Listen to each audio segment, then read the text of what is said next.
محرم ثورة على الفاسدين، محرم ثورة على الظالمين.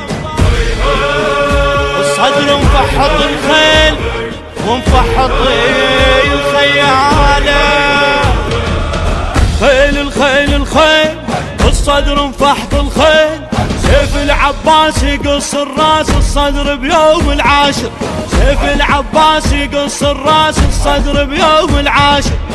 هاو هاو هاو الخيالة، هاو هاو هاو العيالة، هاو هاو هاو الخيالة، هاو هاو هاو العيالة.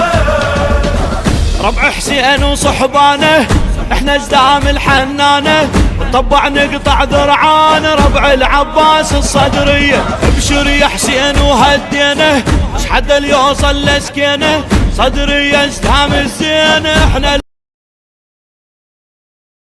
البناء والتطور والقضاء على الفساد. جئنا هنا كمهندسين لنصرة ثورة عاشوراء الإصلاحية، ولنؤكد أن الثورة ثورة عراقية شاملة، ليست مقتصرة على فئة معينة.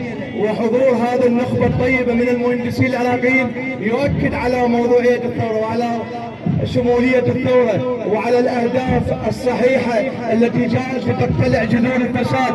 جئنا اليوم باسم المهندس العراقي لنقول كلا للمحاصصة وكلا للتوافقية وكلا للعملية السياسية الفاسدة التي أسسها سابقا الاحتلال الأمريكي. اليوم ننادي بالإصلاح الشامل بالأغلبية الوطنية، بتغيير المواد الجامدة للدستور، نطالب بالمطالب الإصلاحية الشاملة وتطبيق الديمقراطية الحقيقية وليست ديمقراطية الاحتلال المشوهة. ومن ذهب على السير على نهج الاحتلال من أحزاب الفساد لا يمثلون العراق، بل أن ثورة عاشوراء وأهداف ثورة عاشوراء ومنهج عاشوراء الآن هو الذي يمثل